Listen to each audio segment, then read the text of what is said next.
सभी मेरी स्क्रीन देख पा रहे? जी हाँ, जी हाँ। हाँ जी, हाँ जी, सभी को सादर जय जिनेन्द्र। आज के इस बेसिक्स ऑफ जैनिज्म सीरीज के सेकंड सेशन में सभी का अभिनंदन। अब स्टार्ट करने से पहले जैनिन के विषय में क्विकली 2017 में ये जैनिन की स्थापना हुई और अभी देश विदेश के सदस्य इसमें सम्मिलित हैं। ये बेसिकली प्रोफेशनल्स की संस्था है जो प्रैक्टिकल एप्लीकेशन ऑफ जैनिज्म में को प्रोपोगेट करती है और जैनिज्म की basic information is propagated to various sessions. इसमें 100 से अधिक सेशंस हो चुके हैं। कर्मा थ्योरी, 6 एशियाओं पर, जैनिज्म एंड ग्लोबलाइजेशन, 10 लक्षण सीरीज आदि पे। सभी म्यूट हो जाए। अभी बेसिक्स ऑफ जैनिज्म सीरीज हमने 2022 से स्टार्ट की है और 10 सेशंस ऑलरेडी प्लान्ड है और भी सेशंस ऐड हो रहे हैं जैसे जैसे रिक्वायरमेंट आ रही है। तो आज के सेशन के विषय में पीयूष जी बताएंगे। डॉक्टर विभा जैन आज के स्पीकर हैं। पीयूष भैया। सभी को जय Jinendra. I hope I am audible. मेरा बहुत ही सौभाग्य है कि मैं आज के हमारे जो स्पीकर हैं डॉक्टर विभा जी उनको इंट्रोड्यूस करने जा रहा हूँ। Let me just talk a little bit about her. A lot of you in this group will already know her because she has been a regular member of the group, a great contributor. She has already taken a couple of excellent sessions and she has also been participating in the discussions with her insights. Just a little bit of her background. She completed her higher education in the field of banking from Delhi University and she's currently an associate professor in the Commerce Department at Janki Devi Memorial College in Delhi University and Vice Chairman of Lakshmi Devi Senior Secondary School.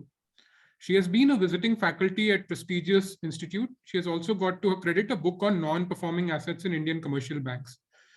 She is deeply involved in empowering Jain educational institutions and is actively engaged in Jain socio-culture programs, being Mahamantri of the Jain Mahila Mahasamiti, Delhi chapter, apart from being member of various other renowned Jain forums.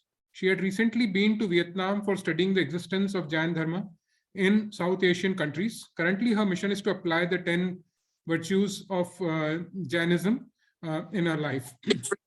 So it's always a pleasure to have such a learned person with us who has who not only just has achieved great heights in professional life, but also is deeply involved in Jainism. Coming to today's topic, I think मैं विभा जी को अनुरोध करूंगा कि वो ज्यादा detail में आज हम किस तरह से सेशन करने जा रहे हैं उसके बारे में बताएं। ब्रॉडली हमारा आज टॉपिक हम कवर करने जा रहे हैं नमोकार मंत्र, पंचपरमेष्ठी और 22 परिशा। इसके बारे में ये काफी बड़ा विषय है। अगर आज हम इसको कंप्लीट नहीं कर पाए तो हम इसके बारे में हम एक सेशन और भी कर सकते हैं, पर हम चाहेंगे कि करीब 30 to 45 मिनट्स विभा जी हमें इसके बारे में बताएं और हम करीब 15 से 20 मिनट क्वेश्चन आंसर के लिए जरूर रखें। अगर आज कवर नहीं हो पा रहा है तो हम इसमें से तीन में से एक टॉपिक बाद में ले सकते हैं। विभा जी, मैं आपको आमंत्रित करता हूं कि आप आए और अपना वक्तव्य दें। आप म्यूट पे विभा जी।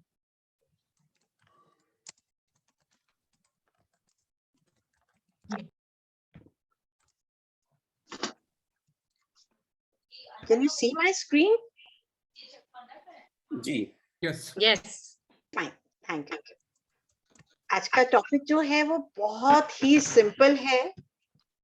टॉपिक नमोकार मंत्र, परंतु हमने शायद कभी रियलाइज नहीं किया कि सारा समस्त श्रुत इस नमोकार मंत्र में गर्भित है।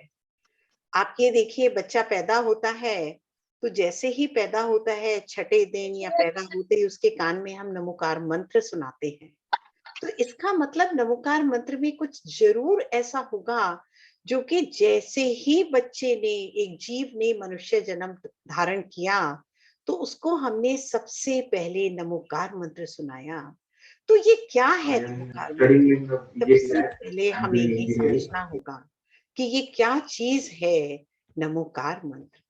ये अगर हम देखें तो नमोकार मंत्र के 5 पदों का जो जिस्ट है वो इसमें लिखा गया है। पहला पश्चिम ताणव, यह आत्म ज्योति जगाता है, यह समूह शरण की रचना का भव्यों को स्मरण कराता है। क्योंकि अरिहंत भगवान के समूह शरण होता है, उनकी दिव्य ध्वनि खिलती है, तो इसलिए हमने उसमें लिखा कि समूह शरण की रचना का भव्यों को स्मरण कराता है।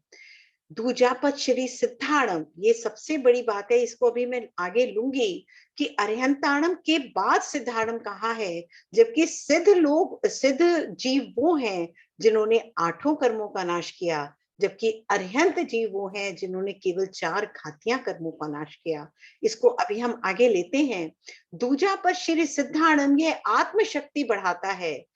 ये इसके एक एक शब्द बिल्कुल मोती की तरह जड़े हुए हैं, हर शब्द की बहुत इंपॉर्टेंस है। यह आत्मशक्ति बढ़ाता है, सिर्फ पुरुष वासी शुद्ध आत्म परमात्म पद दर्शाता है। तीजा पद श्री अरिहंताण आयरियाणम, दीक्षा के भाव जगाता है। आचार्य गुरु 36 गुणधारी मुनि संग संचारी समझाता है। इसमें आचार्य महाराज के 36 गुण को बताया है और वो मुनि संघ जो है उसको संचार करते हैं, उनका हेडशिप रखते हैं। 14 पद श्री उवध्यायणम, ये जैन धर्म चमकाता है। उपाध्याय 11 अंक 14 पूर्व के पाठी बतलाता है। पंचम पद श्री सव्य साहुणम, मन वांछित फल दाता है। 28 मूल गुण सहित लोक के मुनि गुणों का ज्ञान कराता है। तो पूरे 5 पदों जो नमोकार मंत्र के हैं उसका इसमें संक्षेप में पूरा वर्णन दे दिया गया है। अगर हम इसके आगे चलते हैं तो आप देखिए ये नमोकार मंत्र है जो हम सभी जानते हैं। यहाँ तक 1 साल का बच्चा, 2 साल का बच्चा जब वो बोलना सीखता है तो सबसे पहले हम उसे नमोकार मंत्र जो महामंत्र है उसको याद करवाते हैं। तो इसमें कुछ नहीं है, इसमें बहुत ही सुंदरता से हर वो जीव जो अरिहंत बना है उसको नमस्कार किया गया है, जो सिद्ध बना है उनको नमस्कार किया, आचार्यों को नमस्कार हो, उपाध्यायों को नमस्कार हो और लोक के सभी साधुओं को नमस्कार हो।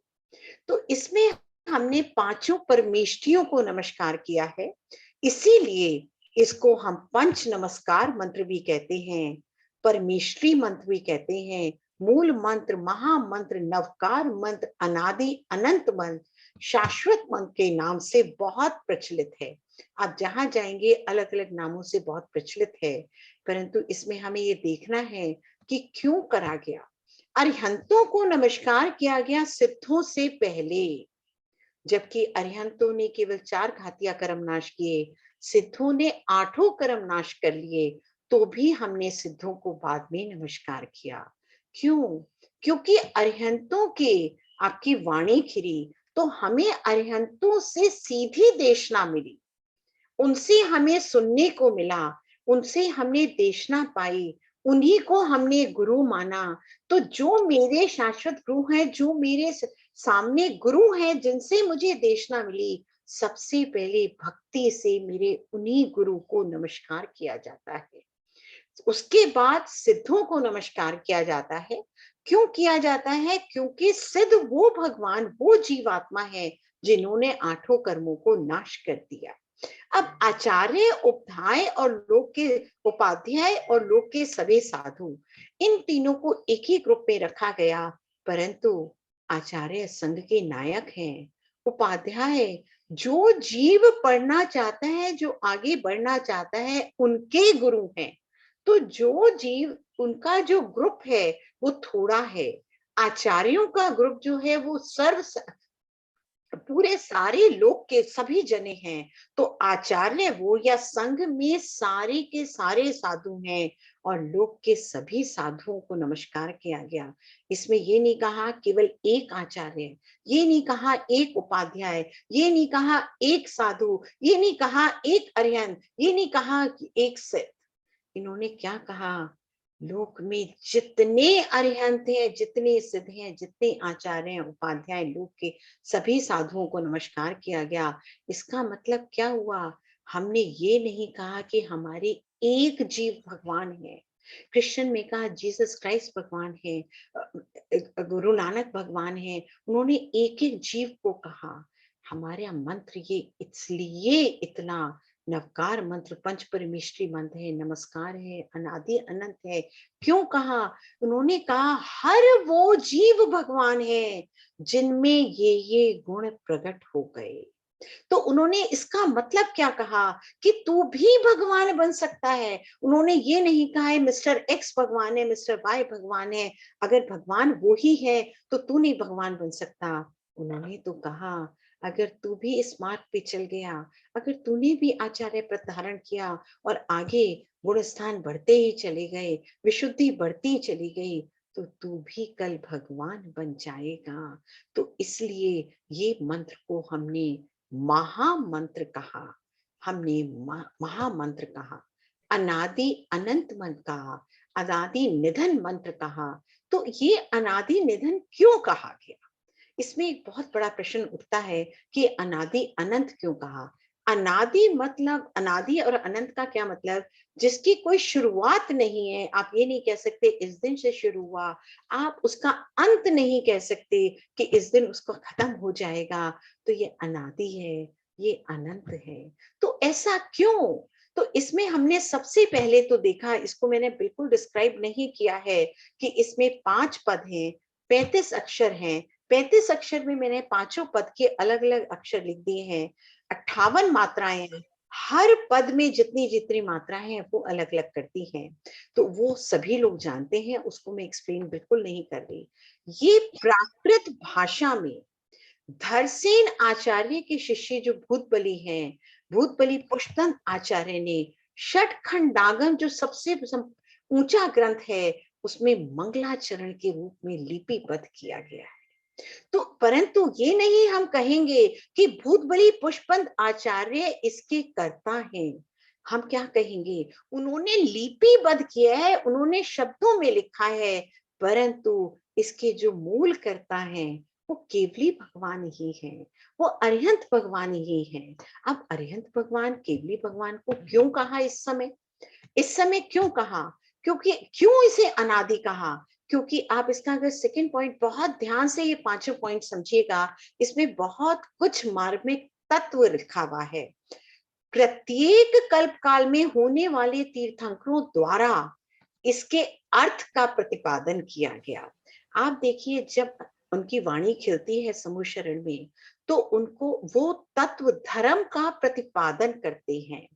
तो उन्होंने इसका प्रतिपादन किया क्योंकि उन्होंने अरिहंत भगवान का किया, उन्होंने सिद्ध भगवान का, उन्होंने आठों कर्मों का किया, उन्होंने संपूर्ण धर्म का प्रतिपादन किया। और उनके जो ये प्रतिपादन था, गणधरों ने झेला और उन्हें उस चीज को शब्दों में निरूपण किया।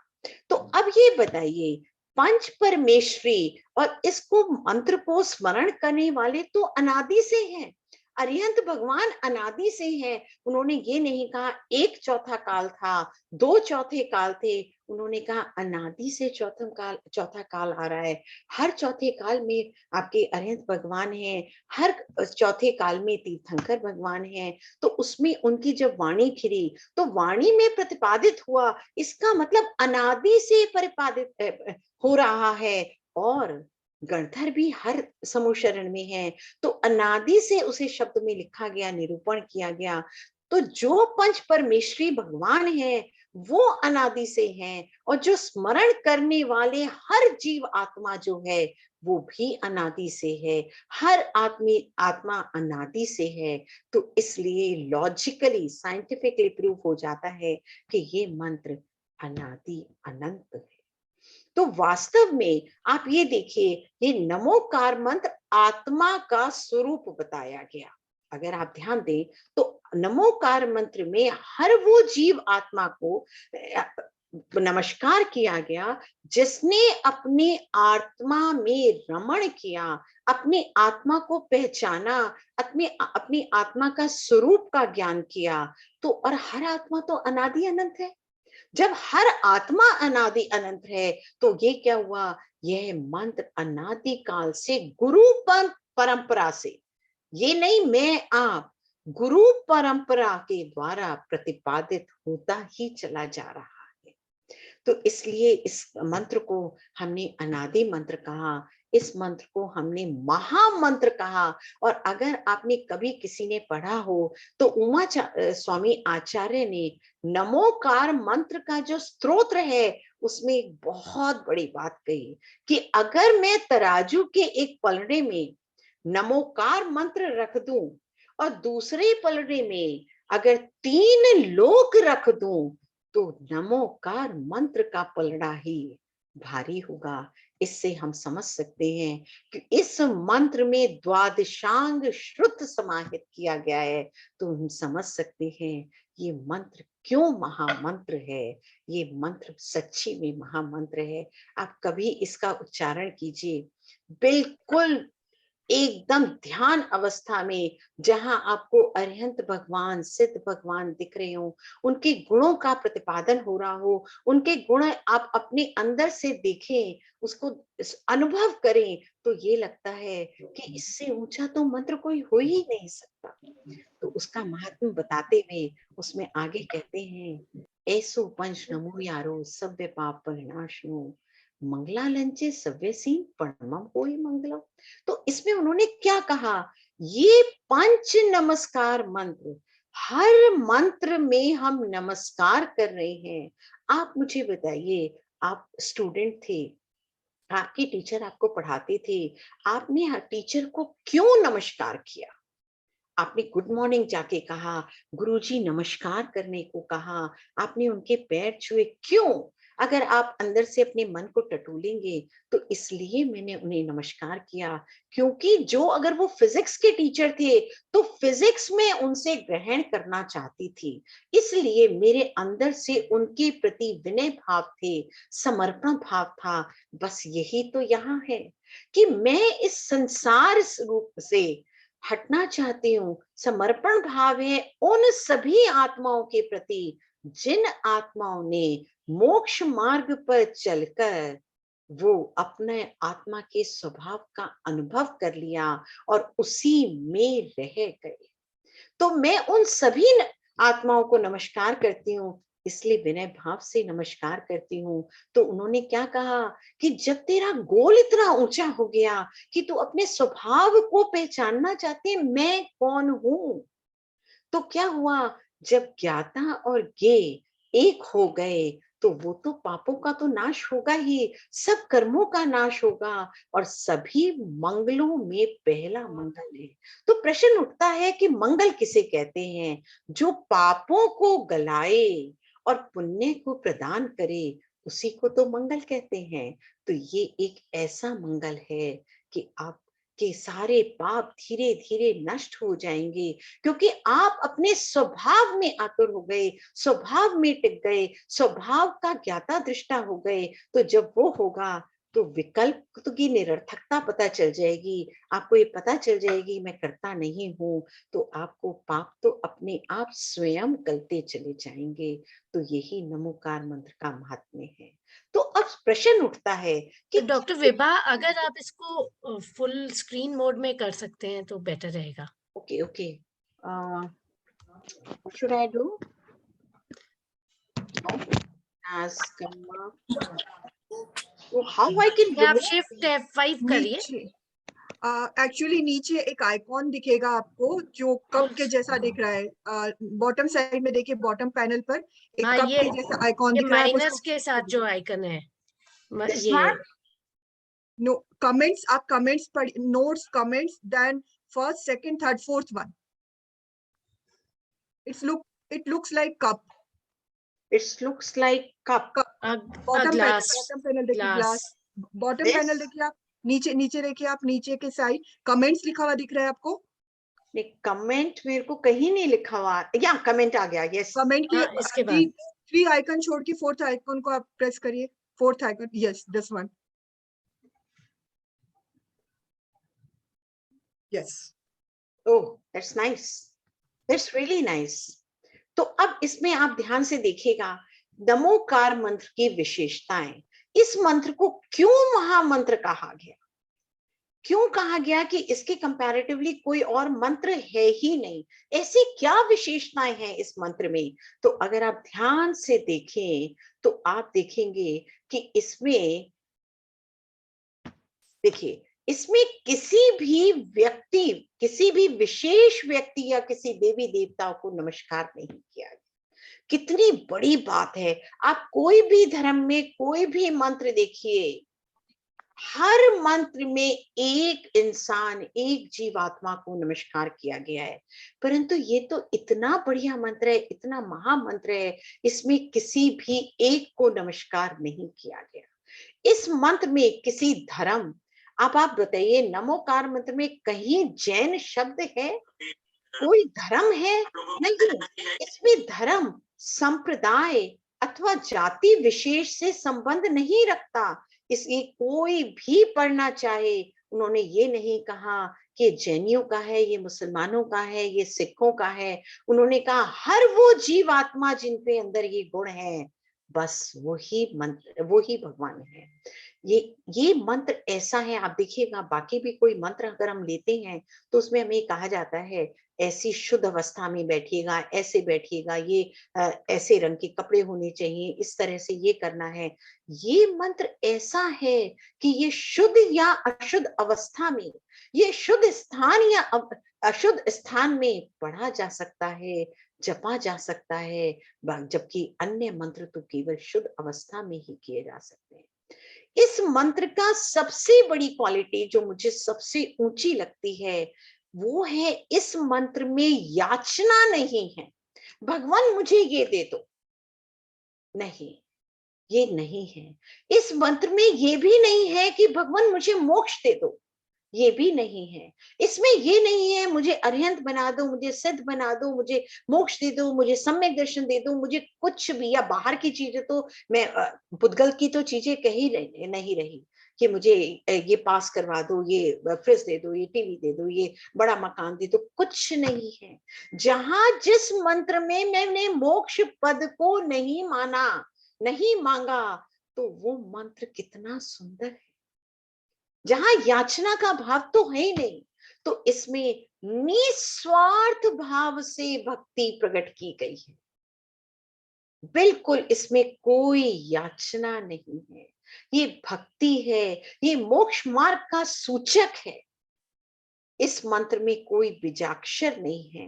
तो फिर इस मंत्र को हमें जपना कैसे चाहिए, ये सबसे बड़ा प्रश्न उठता है। हम देखिएगा बचपन से, छोटेपन से आदत पड़ गई कि नमोकार मंत्र पढ़ना है। सच्ची में बहुत पढ़ते हैं, जब 2 मिनट खाली हैं, ट्रेवल कर रहे हैं, मुंह से ऑटोमेटिक निकलता है। बट उस मंत्र का क्या कोई फायदा है? उस मंत्र का हजारों गुना, हजार तो मैं बहुत छोटी चीज कह रही हूँ, अनंत गुना उसका फायदा होगा अगर उसका आप मतलब समझ के उसको पढ़ेंगे। तो कैसे पढ़ना चाहिए? नमो अरिहंताड़म को श्वास को ऊपर लेते हुए पढ़िए, नमो सिद्धाड़म को श्वास को छोड़ते हुए पढ़िए, नमो आयर्याणम को श्वास को ऊपर लेते हुए पढ़िए, फिर उवज्झायाणम को नीचे छोड़ते हुए पढ़िए, नमो लोए श्वास ऊपर, सव्य साहुणम श्वास नीचे। तो इस तरह से अगर हम पढ़ते हैं तो इसका 2 फायदे हैं। बहुत ध्यान से हमें छोटा सा समझ लिया, हम रेगुलर रूटीन में जैसे रट लेते हैं ना, रट्टू तोते की तरह हम बोल रहे हैं। मैं ये मना नहीं कर रही, नहीं उसका कोई फायदा नहीं है, परंतु जिस चीज का फायदा अनंत गुना हो सकता है, उसका इतना सा फायदा लेके हम खुश हैं। नहीं, ऐसा नहीं, ऐसा नहीं करना। तो आप देखिए इसका क्या फायदा है। अगर शुरू में मैंने इस तरह से ध्यान लगा के पढ़ा, तो आप देखिए बाहर के विकल्पों से मैं अपना उपयोग एक चीज पे कंसंट्रेट कर रही हूँ। ठीक है, वो एक चीज पे कंसंट्रेट कर रहे हैं, वो भी विकल्प है, वो भी विकल्प है, तो सम्यक में वो भी आपका अड़चन है, मैं मान रही हूँ सम्यक करने के लिए। परंतु आपका इतना वाइड उपयोग जो इधर उधर जा रहा था, वहां से एक छोटा होके एक चीज पे तो कंसंट्रेट हो गया, और जब वहां से कंसंट्रेट होगा तो अंदर जाने में तो और आसानी हो जाएगी। तो इस तरह से अगर हम पढ़ेंगे तो हमें बहुत फायदा हो जाएगा। अगर हम आगे देखें तो इसमें आ जाता है कि नमोकार मंत्र की विशेषताएं, ठीक है, और इसकी क्या भावना रहती है, कैसे रहता है, तो इसमें हमें पढ़ना है। अब इसको अगर हम और ध्यान से पढ़ें तो और अच्छा लगेगा। हमें पता चलेगा जिस मंत्र को हम रोज पढ़ते थे उसको हम कैसे पढ़ते थे और उसका क्या है मतलब, और उससे मैं क्या अटेन कर सकती हूँ, क्या भावनाएं हैं, तो वो पढ़ेंगे। देखिए, विकारों के परिष्कार करने के लिए पंच परमेष्ठी के आदर्श से उत्तम अन्य कोई आदर्श हो ही नहीं सकता। आप अपने मन से पूछिए, क्या मैं इससे ज्यादा कुछ और आदर्श लेना चाहूंगी अपने जीवन में? अपने मन से पूछिए। जो मैं बनना चाहती हूँ, सपोज मैं प्रमोशन चाहती हूँ, सपोज मैं हेड बनना चाहती हूँ, सपोज मैं सैलरी ज्यादा लेना चाहती हूँ, whatever I want to take it up, but आप ये बताइए, those are only for a limited period of time, बहुत छोटे टाइम के लिए। जो 70 साल, 80 साल, 90 साल मेरी उम्र है, आप बताइए सागरों की आयु के कंपैरिजन में मनुष्य भव की आयु जो है, वो मैं राई से छोटा, मुझे कुछ समझ नहीं आ रहा मैं क्या बोलूं, राई बराबर भी नहीं है। और उस 80-90 साल में 2 साल, 4 साल, 10 साल, 20 साल के लिए मैं अपना मान चाहती हूँ, तो क्या वो मेरा आदर्श हो सकता है? नहीं। जो मेरे को, या मेरे जो हेड हैं, जो मेरे प्रिंसिपल हैं, जो मेरे डायरेक्टर हैं, उनको मैं आदर्श बनाना चाहती हूँ? नहीं, मैं आदर्श ऐसे व्यक्ति को बनाना चाहती हूँ, ऐसे गुणवान व्यक्ति को बनाना चाहती हूँ जो मैं आगे अटेन करना चाहती हूँ, जैसा मैं बनना चाहती हूँ, जिसमें कि शाश्वत सुख हो। 2 साल, 10 साल, 20 साल के सुख को सुख नहीं कहते। और आज सपोज डिक्लेयर भी हो गया कि मैं टॉप हेड हो गई, उसी समय एक दूसरा विकल्प आ गया, कोई दुख का विकल्प आ गया, तो आप अपने मन से पूछ के बताइए, आपने उस विकल्प को कि आप हेड हो गए, कितना एंजॉय किया? बिकॉज यही उसका रूपक है, यही उसका रूपक है। दूसरा, हम कहते हैं नमोकार मंत्र में प्रतिपादित आत्माओं की शरण जाने से तात्पर्य है कि उसी रूप की मेरे को प्राप्ति हो। मेरी आत्मा जो विभा जैन की आत्मा है, वो बिल्कुल वो ही अरिहंत भगवान की आत्मा, वो ही सिद्ध भगवान की आत्मा बनना चाहती हूँ। और मेरी और उनकी आत्मा में जरा भी फर्क नहीं है अगर मैं स्वभाव दृष्टि से देखूं, परंतु हाँ, व्यवहार दृष्टि से अभी उनके आवरण नहीं है कर्मों के, और मेरी आत्मा के ऊपर आवरण है। तो मेरे अंदर वो ही चीज विद्यमान है, बस केवल ऐसे देखना ही तो है अंदर कि मैं कौन हूं। नमोकार मंत्र विकार भावों को दूर कर आत्मा को शुद्ध स्वरूप में ले जाता है। आप देखिए, जब मैंने अपने में अंदर अपने को, अपना जो टारगेट रखा वो अरिहंत भगवान सिद्ध भगवान को रखा, अगर मैं छोटे से लेके चलूं तो मुनि महाराज को रखा, तो आप बताइए क्या मेरे अंदर विकार भाव रहेंगे? नहीं रहेंगे, नहीं रहेंगे। जब मेरा टारगेट एक शुद्ध आत्मा है जो मेरे अंदर ऑलरेडी विद्यमान है, तो जो ऊपर से विकारी भाव आ रहे हैं, जो विकल्प आ रहे हैं, वो तो रह ही नहीं सकते। तो इसलिए नमोकार मंत्र विभाव भावों को दूर कर आत्मा को शुद्ध स्वरूप में ले जाता है, क्योंकि मेरा आदर्श, मेरा टारगेट वो शुद्ध स्वरूप है। जो मेरा टारगेट होगा वही तो मैं जाऊंगी। यह अंतरात्मा, अब देखिए, मैं उस दिन भैया ने बता दिया था, तो अब मैं अंतरात्माओं को नहीं बता रही हूँ कौन है, जबकि मैंने ब्रैकेट में कर दिया है। भेद विज्ञान और निर्विकल्प समाधि से आत्मा में जो लीन रहता है, आपने भेद विज्ञान करा, ये मैं हूँ, ये पुद्गल है, ये शरीर है, ये जीवात्मा है, ये शरीर है, वो भेद विज्ञान करा, और बाकी चीजों में भी मेरे अपने का भेद विज्ञान कर रहे हैं। और निर्विकल्प समाधि से जब आत्मा में लीन है, उस जीव आत्मा को आपने अंतरात्मा कहा। तो ये क्या है? नमोकार मंत्र क्या दिखाता है? ये बिल्कुल मील के पत्थरों का कार्य करता है। जैसे अभी हम जयपुर जा रहे हैं या कहीं जा रहे हैं, तो बीच में हमें स्टोन्स रखे हुए मिलते हैं कि जयपुर इतने किलोमीटर रह गया और इस डायरेक्शन में जाएंगे तो आप पहुंच जाएंगे। तो वो मुझे रास्ता दिखा रहा है और उस रास्ते पे मुझे कॉन्फिडेंस है कि अगर मैं इस रास्ते पे गई तो मैं डेफिनेटली जयपुर पहुंच जाऊंगी। तो ये क्या दिखा रहा है? ये नमोकार मंत्र ये क्या कर रहा है? ये मील के पत्थरों का कार्य करता है। यह मंत्र अंतरात्मा को साधु, उपाध्याय, आचार्य, अरहंत, सिद्ध रूप गंतव्य स्थान, जो मेरा डेस्टिनेशन है, जो मैं पहुंचना चाहती हूँ, उस मार्ग को का परिज्ञान करवाता है, मुझे बताता है कि वो कैसी है।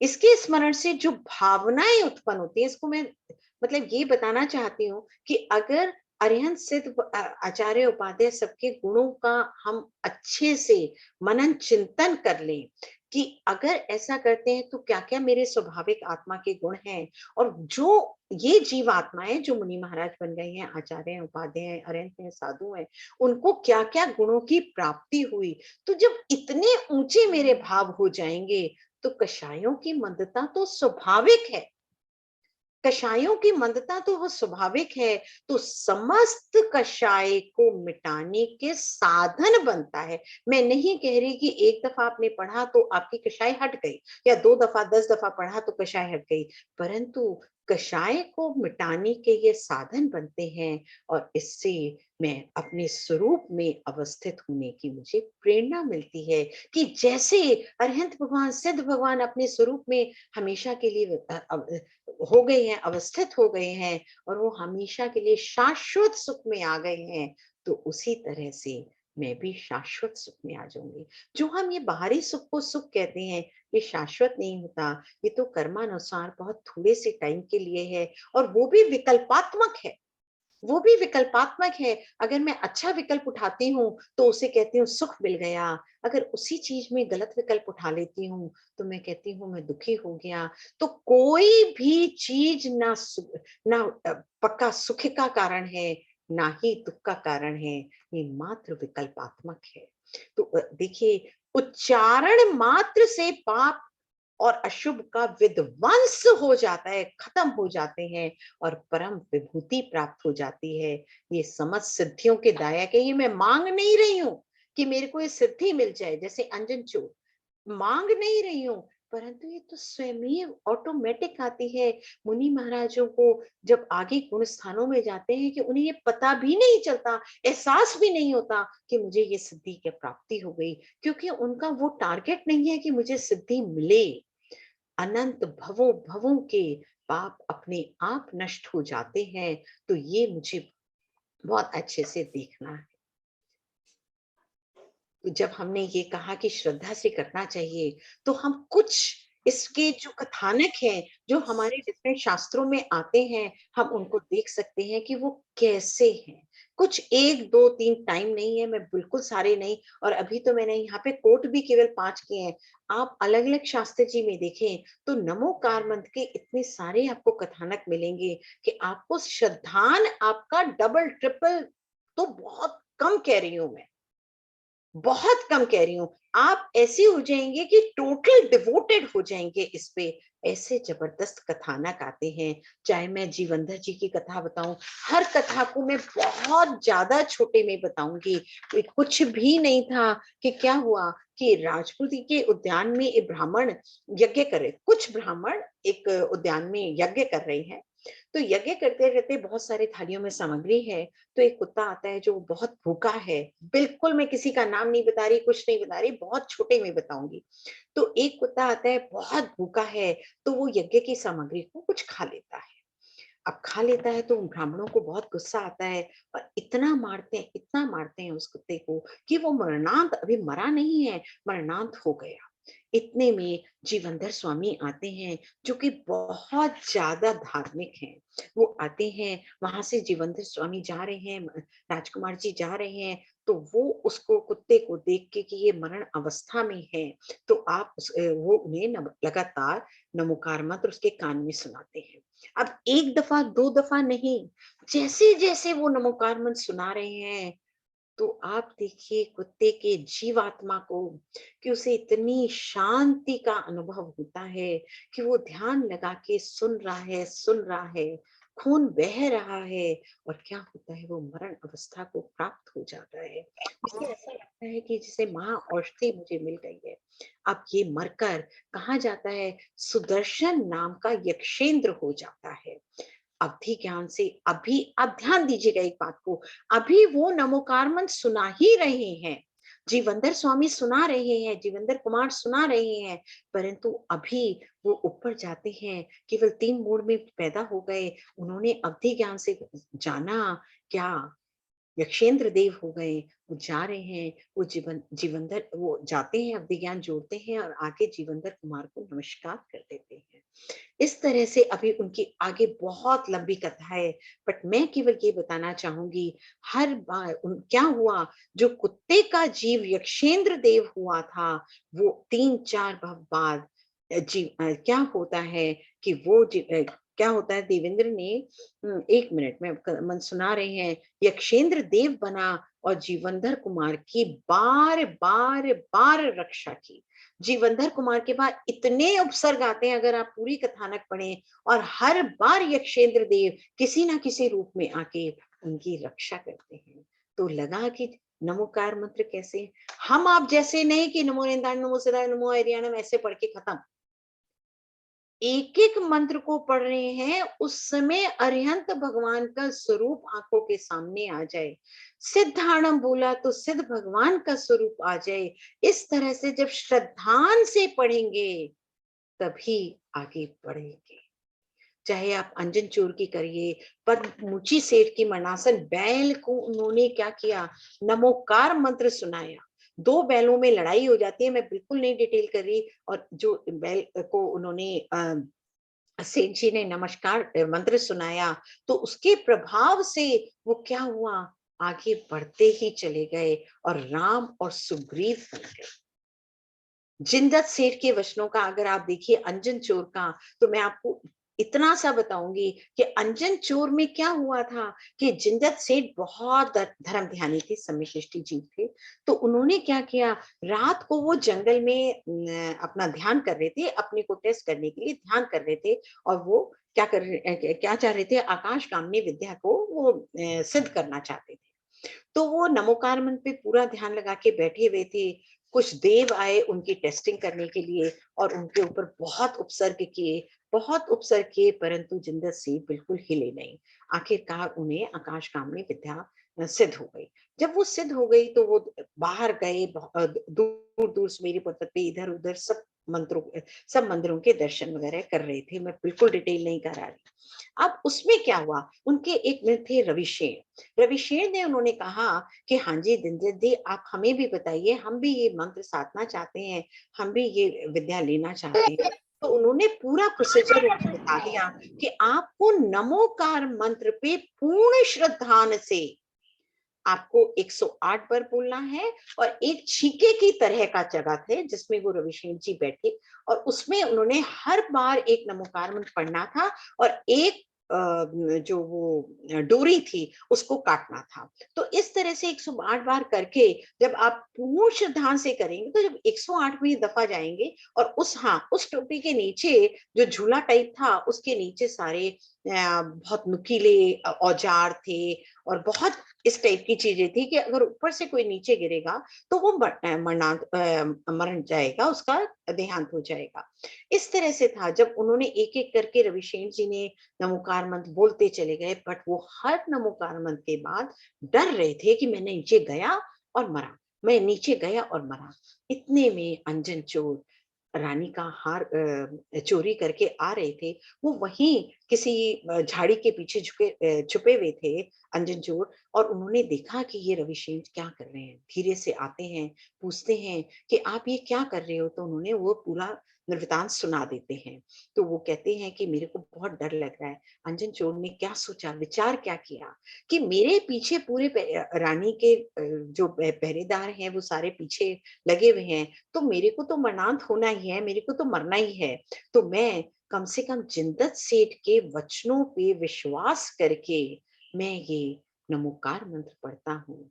रविशेर जी बहुत ज्यादा डर रहे थे, उन्होंने हट हट गए और उधर रंजन चोर बैठ जाता है, नमोकार मंत्र को लगातार साधता है, इतने श्रद्धा से साधता है क्योंकि उन्होंने एक दफा सुना था, उन्हें पूरा मंत्र भी अच्छे से याद नहीं होता। वो क्या कहते हैं, आणम आणम कहूं ना जानम, बस सेठ वचन प्रमाणम। मतलब पूरा याद नहीं था, परंतु जो सेठ के वचनों ने कहा है मुझे उस पे पूर्ण श्रद्धा है। पढ़ते हैं, लगातार पढ़ते हैं, एक एक करके एक एक डोरी काटते रहते हैं।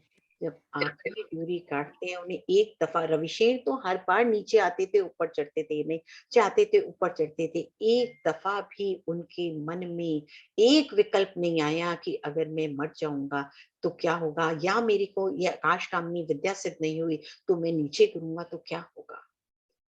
जैसे ही 108वीं वाली डोरी काटते हैं तो सीधा उनको आकाश कामनी विद्या सिद्ध हो जाती है और वो नीचे गिरने की बजाय ऊपर चले जाते हैं। तो ये देखिए, ये है नमोकार मंत्र को पढ़ने का महत्व। आप सब पार्श्वनाथ भगवान की का जानते हैं, आप सब जिंदर देव का जानते हैं, धनदत्त सेठ का जानते हैं, जिसमें कि दृढ़ सूर्य चोर को सूली पे चढ़ा दिया गया था। उसने कहा मुझे पानी ला दीजिए। धनदत्त सेठ कहते हैं कि मैं पानी तो ला देता हूँ, परंतु मुझे नमोकार मंत्र पूरा अभी याद नहीं हुआ, मैं आपको देके जाता हूँ, आप उसे बोलते रहना, इतने में मैं पानी लेके आऊं तो आप मुझे दोबारा बता दीजिएगा जिससे मैं भूलूं ना। क्योंकि 12 साल की कड़ी तपस्या के बाद उन्हें ये मंत्र मिला था। जब वो पानी लेके आते हैं, इतने में ये पढ़ते रहते हैं, पर दृढ़ सूर्य जो चोर था वो पढ़ता रहता है, वो भी रानी की कोई नेकलेस चोरी करके आ रहे थे, उसकी वजह से उनको सूली पे चढ़ा दिया गया था। तो आप देखिए, वो मंत्र पढ़ते पढ़ते ही स्वर्गलोक चले गए। ठीक है, उन्होंने अपना छोड़ दिया, परंतु उससे उन्होंने क्या हुआ, उससे उन्हें देव पर्याय पाई और परंपरा से फिर वो आगे जाके मोक्ष चले गए। तो मैं केवल इतना आपको बताती हूँ कि नमोकार मंत्र ऐसा मंत्र है जिसमें अगर हम लग जाते हैं पूर्ण श्रद्धा से, कोई भी शंका नहीं होनी चाहिए। ठीक है, निशंतिक अंग है, निकांक्षित अंग है, जो सम्यक दृष्टि के अंग होते हैं, वो आपको शंका नहीं करनी। और अगर आपने उस हिसाब से पढ़ा तो इसका तो अचिंत्य फल है। और वो अचिंत्य फल है, जो चीज मुझे अरिहंत भगवान बना सकती है, जो चीज मुझे सिद्ध बनवा सकती है, जो चीज मेरे को आठों कर्मों को नष्ट कर सकती है, तो वो तो अचिंत्य ही है। परंतु आप देखिए, अगर किसी ने, मैं केवल एक मैं बता रही हूं कि अगर किसी ने इस मंत्र का अपमान किया तो वो नरक निगोद का पात्र होता है। उसमें एक कथा आती है सुभौम चक्रवर्ती की, बिल्कुल नहीं ज्यादा कर रही। सुभौम चक्रवर्ती के जो रसोइये थे, उन्होंने एक बहुत गरम गरम खीर उन्हें दे दी, तो उन्हें इतना गुस्सा आया, उन्होंने वही बर्तन देके उस रसोइये को मारी और वही उनका स्वर्गवास हो जाता है। तो अब वो जब देश बनते हैं तो वहां जाके उनको ये याद आ जाता है अवधि ज्ञान से कि इन्होंने मेरे को ऐसा परेशान किया था, ऐसा मारा था, इनके वजह से मैं मरा। तो वो बदला लेने की कोशिश करते हैं। जब बदला लेने की कोशिश करते हैं तो एक देव बन के आते हैं, बहरूपिया बन के आते हैं और वो कहते हैं कि, और बहुत सुंदर फल लाते हैं और राजा को चखाते हैं। राजा को बहुत पसंद आता है। जब पसंद आता है, वो कहते हैं, वो अपनी इच्छा व्यक्त करते हैं कि मुझे ऐसा फल और कहाँ से मिलेगा। तो क्योंकि ये तो देव उनके बदला लेने आए थे, वो कहते हैं जी आप मेरे साथ चलिए, एक ऐसे टापू है, समुद्र के अंदर एक टापू है, वहां पे मैंने ये फल उगा रखे हैं और मैं वहां आपको बहुत फल खिलाऊंगा ये वाले। तो आप देखिए, जिह्वा इंद्री के लोभ से वो राजा उनके साथ चला जाता है। अब वो जा रहे हैं, नाव में जा रहे हैं, बातें करते हैं, जब वो समुद्र का बीच आता है तो देव अपना जो देव रूप थे वो अपना एक्चुअल में कन्वर्ट हो जाता है। और वो कहते हैं कि आप याद करिए, आपने मेरे को ऐसे मारा था, मैं वही रसोइये का जीव हूँ जो जिसको आपने मारा था और मेरा वही प्राणांत हो गया था। तो आप देखिए, अब मैं आपसे बदला लूंगा। जैसे ही वो कहते हैं, ये कांपने इतना लगते हैं, इतने घबरा जाते हैं राजा श्री, तो ये नमोकार मंत्र जिंदत सिंह बहुत घबरा जाते हैं और नमोकार मंत्र पढ़ना शुरू कर देते हैं।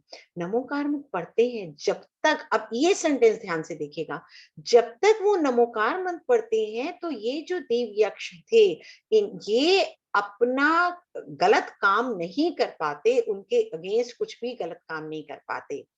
ये सोचता है कि कैसे करूं, तो ये कहते हैं कि अच्छा मैं आपको मारूंगा नहीं, तभी आपको जीवन दान दूंगा जब आप ये पानी के ऊपर नमोकार मंत्र लिखिए और उसे पैर से मिटा दीजिए।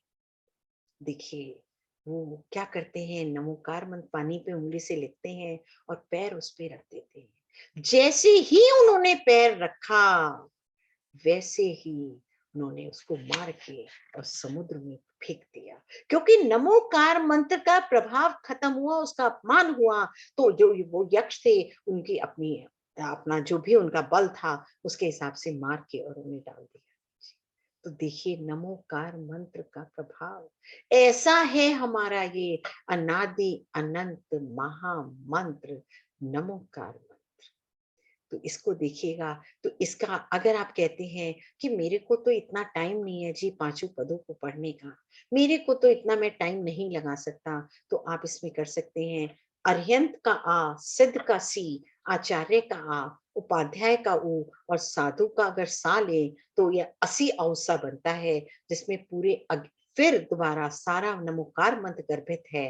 तो इसे हम इस तरह से भी कर सकते हैं। और अगर हम इसको ओम की तरह बोले तो ओम भी पूरा नमोकार मंत्र है। कैसे?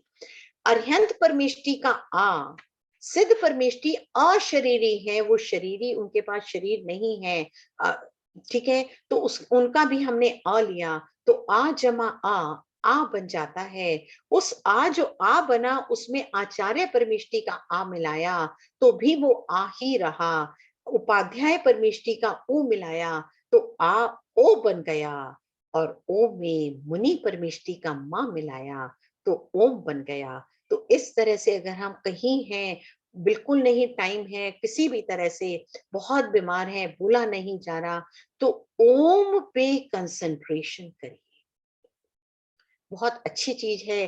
तो ये ओम जो है तीनों लोकों का भी प्रतीक है, अधोलोक, ऊर्ध्वलोक, मध्य लोक, जैसे भी आप कहिए। अगर आप इनका भी प्रथम अक्षर लेने, अधो का आ, ऊर्ध्व का ऊ और मध्य का मां, तो भी ओम बन जाता है। तो इसलिए ओम पे हम कंसंट्रेट कर सकते हैं।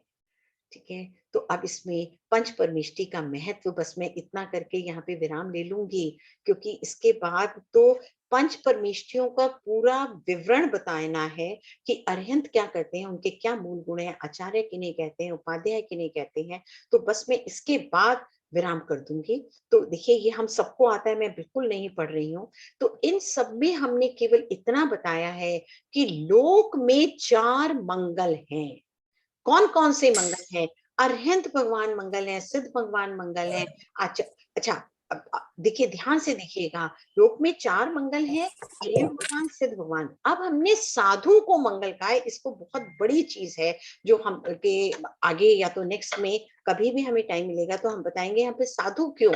इसमें आचार्य, उपाध्याय और मुनि तीनों गर्भित हैं, क्योंकि आचार्य ठीक है संघ के नायक है, उपाध्याय ठीक है वो पढ़ाते हैं, ठीक है, परंतु जो बेस है वो मुनि है। तो आचार्य भी मुनि है, उपाध्याय भी मुनि है, और मुनि तो मुनि है ही। तो इन्होंने तीनों को इकट्ठा लेके आचार्य, उपाध्याय और मुनि मंगल हैं। केवली भगवान के द्वारा बताया गया धर्म मंगल है, और किसी का प्रतिपादित नहीं, केवली भगवान का प्रतिपादित जो धर्म है वो ही मंगल है। इसी तरह से उन्होंने कहा वो ही उत्तम है, ऐसे ही अरिहंत भगवान उत्तम है, सिद्ध भगवान उत्तम है। ऐसे ही तीसरे में कहा कि अरिहंत परमेष्टि शरण है, सिद्ध परमेष्टि शरण है। इसी तरह से चारों शरण है। शरण मतलब सहारा। मेरा आज सहारा कौन है? हस्बैंड नहीं है, बच्चे नहीं हैं। आप देखिए, अब कोई बीमार है तो कुछ है, ये जरूरी है कि हस्बैंड बच्चे आपके पास होंगे? परंतु उस समय मेरे भगवान, मेरी आत्मा, मेरे अपने गुण मेरे पास ही होंगे। तो शरण कौन है? अरिहंत भगवान शरण है, सिद्ध भगवान शरण है। इसी तरह उनका बताया हुआ जो धर्म है वो शरण है, वो शरण है। तो इस वाली स्लाइड में मैंने केवल इतना बताया है कि हमने अरिहंतों को पहले नमस्कार किया है और उसके बाद आचार्य उपाध्याय की अपेक्षा जो बीच वाला है ये जरूर देखिएगा, मुनि का स्थान ऊंचा बताया। आपको बड़ा अटपटा लग रहा होगा कि मुनि का स्थान ऊंचा क्यों कहा, क्योंकि उन्होंने क्या कहा कि गुण स्थान पद से नहीं होता, आचार्य उपाध्याय पद से नहीं होता गुण स्थान ऊंचा। यही कारण है कि जब वो अंतिम समय अगर आचार्य महाराज ने क्या है उनका मरण उनको लिख रहा है कि समाधि मरण उन्होंने ले लिया है, तो सबसे पहले वो आचार्य पद को छोड़ते हैं, उपाध्याय पद को छोड़ते हैं, क्योंकि पद मोक्ष का साधन नहीं है। वो तो हमने जैसे क्लास में आपने एक मॉनिटर बना दिया, एक कॉलेज में प्रिंसिपल बना दिया, परंतु है तो सारे वो ही ना। तो इस तरह से ध्यान रखिएगा, मुक्ति भी जो मुनि पद है वो रत्नत्रय की पूर्णता इसी पद में संभव है। वो तो हमने एक काम करने के लिए, उसको मैनेज करने के लिए उनको आचार्य पद दे दिया, उनको उपाध्याय पद दे दिया, क्योंकि उनको नॉलेज बहुत है इसलिए उनको ऊंचा रख दिया गया। परंतु जब आत्म कल्याण की दृष्टि से देखा जाए तो साधु पद ऊंचा है, जब व्यवहार दृष्टि से देखा जाए तो डेफिनेटली आचार्य पद ऊंचा है, उपाध्याय पद ऊंचा है, मुनि पद उनसे नीचा है। तो इसीलिए चारे ये यही दिया है। मैं यहाँ पे विराम करती हूँ, क्योंकि इसके आगे फिर अरिहंत परमेष्ठी क्या है, उनके गुण क्या है, उनको क्यों कैसे कहा जाता है, ये सब बताया जाएगा। तो उसमें अभी बहुत कुछ है एक एक करने के लिए। तो मैं यहाँ पे ही सबसे विराम लेती हूँ और वेरी सॉरी मैंने टाइम थोड़ा ज्यादा ले लिया है। मेरे को 40 मिनट में खत्म करना था, बट हाँ डेफिनेटली मैंने 53-54 मिनट्स ले लिए हैं। इसके लिए मैं क्षमा चाहती हूँ, बट धन्यवाद, थैंक यू। धन्यवाद विभा जी। आपने पंच परमेष्ठी का अर्थ भी बतलाया और उसका महत्व भी बतलाया और कई सारे उदाहरण के साथ। सो कई लोगों को बहुत सी नई बातें पता चली होंगी। समय कम है, लेकिन आई थिंक हमारे पास फिर भी 2-3 प्रश्न अब इस विषय पर लेने का समय बाकी है। तो अगर कोई भी इस विषय पे कुछ कहना चाहता है तो जरूर कहें। और मैं कमल अंकल, वाइकी अंकल से भी निवेदन करूंगा कि वो भी इस विषय पे कुछ और ऐड करना चाहें, क्लैरिफाई करना चाहें, या कोई क्वेश्चन। आभा जी, डॉक्टर आभा जी, आप कुछ कहना चाहती जी, हैं? Please go ahead. ये जय एक जिनेंद्र, बार सभी को जय जिनेंद्र। स्क्रीन शेयर स्टॉप कर दो। हाँ हाँ जी, जी। हाँ। जय जिनेंद्र। बहुत ही अच्छा सेशन था। हालांकि हमको ये लगता है कि हम नमोकार मंत्र में क्या नया सीखेंगे, मगर आपके सेशन से बहुत नई चीजें पता चली। मेरा क्वेश्चन है कि आपने जो नमोकार मंत्र का शॉर्ट फॉर्म बताया है, असी आउसा और ओम, तो इनके जाप के लिए कोई पर्टिकुलर लिंक, जैसे नमो अरिहंताणम हम यूज टू है, बट असी आउसा अगर हम जाप करना चाहते हैं तो किस तरह से किया जा सकता है? ओम ह्रीम अस्य औसा नमः। ओम रीम, अच्छा यही वाला है, ओके। ओम रीम असी औसा नमः। जी, धन्यवाद। मुझे कुछ कहना है। हाँ जी, एक प्लीज। तो मैं डॉक्टर विभा जैन को बहुत बधाई देना चाहूँगा। उन्होंने इतना विस्तृत और इतना सुंदर विवेचन किया नमोकार मंत्र का, और पंच परमेष्ठियों का भी एक तरह से संक्षेप में परिचय दे दिया, जिससे कि हम लोग तैयार रहें उनके अगले व्याख्यान के लिए। बस मैं ये बताना चाहूँगा कि पुष्पदंत और भूतबली अलग अलग दो। हाँ, अलग अलग दो हैं, हाँ, बट धवला तो उन्होंने किया ना, तो उस पॉइंट ऑफ व्यू से मैंने लिखा था। नहीं, धवला भी उनका नहीं है। षटखंडागम उनका नहीं है। धवला अलग है, षटखंडागम हाँ, अलग है। षटखंडागम मैंने बोला था। तो षटखंडागम का प्रारंभ उन्होंने किया हाँ, आचार्य बट पुष्पदंत खत्म ने, नहीं हुआ था। हाँ, और समाप्त उसको किया आचार्य भूतबली ने। भूतबली ने। हाँ, और आचार्य परंपरा में, ये नंद संघ की आचार्य परंपरा में पहले पुष्पदंत आते हैं। उनका समय 50 से 80 एडी माना जाता है, और भूतबली उनके बाद आते हैं। उनका जो पीरियड था वो 90 में जाके खत्म होता है। और जो धवला टीका है वो आचार्य वीरसेन ने लिखी है, उसके बहुत बाद में उन्होंने जाके 816 एडी में पूरी की धवला टीका। तो धवला टीका में षटखंडागम के पहले 5 खंडों के ऊपर 72,000 श्लोक हैं। तो इसमें एक बात ये भी है कि सबसे पहले जो हमें मिलता है इसका रूप, जिस रूप में हम नमोकार मंत्र को जानते हैं आज, वो षटखंडागम के मंगलाचरण के रूप में मिलता है। तो धवला टीका में, जो कि सबसे प्रामाणिक टीका है षटखंडागम की, धवला टीका में इसको निबद्ध मंगल कहा गया है। निबद्ध मंगल का होता है अर्थ कि स्वयं ग्रंथकार द्वारा रचित। तो आचार्य वीरसेन की लिखी हुई धवला टीका में ये कहा गया है कि ये आचार्य पुष्पदंत की रचना है, निबद्ध मंगल कहा है उसको। हालांकि हम उसको अनादि निधन मंत्र कहते हैं, पर जिस रूप में हम जानते हैं उस रूप में उन्होंने सबसे पहले लिखा है उसको। और उससे जो हमें एडिक्ट के रूप में मिलता है वो सबसे पहले खारवेल का जो हाथी गुम्फा का एडिक्ट है, तो उसमें पहला चरण तो वैसा ही है, नमो अरहंताणम। दूसरा है नमो सव्व सिद्धाणम, तो उसमें अंतर है।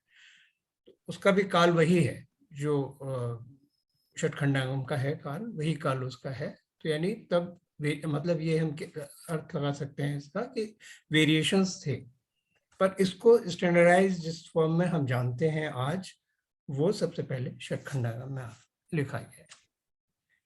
दूसरा में शायद आभा जी ने जो कहा था उसके संदर्भ में ये कहना चाहूँगा कि द्रव्य संग्रह की एक गाथा है जिसमें ये स्पष्ट किया गया है कि मंत्र क्या होते हैं और मंत्रों को किस तरह से पढ़ना चाहिए। तो मंत्र की परिभाषा यह है कि जैसे ये नमोकार मंत्र है, इसी तरह से जो परमेष्ठी वाचक होते हैं वही मंत्र होते हैं। तो ये पहली कंडीशन है कि परमेष्ठियों का उसमें उल्लेख होना चाहिए। एक परमेष्ठी या सब 5 परमेष्ठी या जितने भी, यानी उसका पर परमेष्ठी से संबंधित होना चाहिए, तभी मंत्र कहलाएगा। तो नमोकार मंत्र तो है ही महामंत्र। तो इसके डिफरेंट आप फॉर्म्स में ले सकते हैं। बहुत हो सकता है। वो है, मैं वो गाथा पढ़ता हूँ।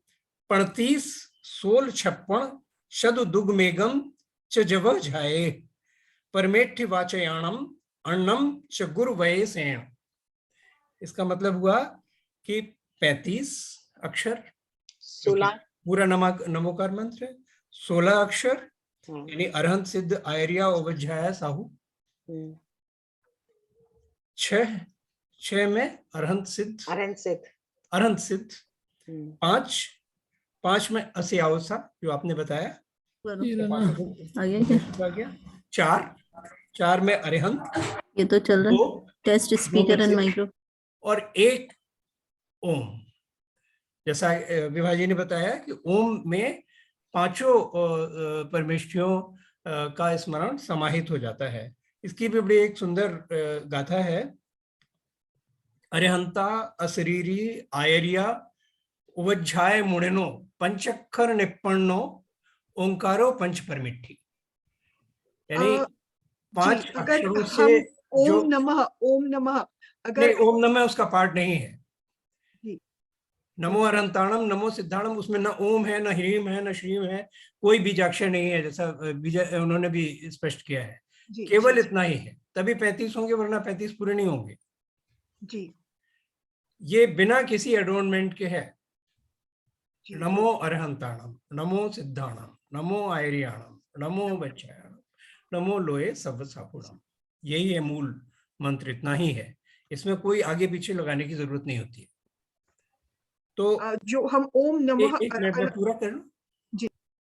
तो ये पंचक्षर निपन्नो, इन 5 अक्षरों से निष्पन्न पूरा हुआ ये ओंकारो, ये पंच परमेष्ठी का वाचक है।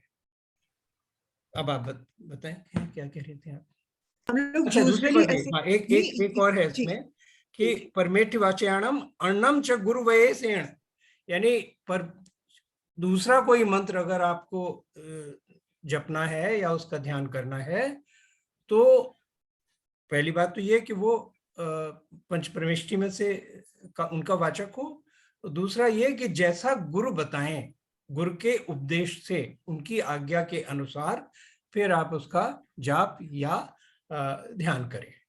तो ऐसा नहीं कि किसी और ने कह दिया, उसके कहने से, फलाने दोस्त ने कह दिया, मित्र ने कह दिया, गुरु की आज्ञा के अनुसार। क्योंकि ये मंत्रों का जो काम है वो बहुत ही सेंसिटिव होता है और उसका फल अगर आपको प्राप्त करना है कोई उसकी तो उसके लिए आवश्यक है कि जैसा विधान है उसी के अनुसार किया जाए।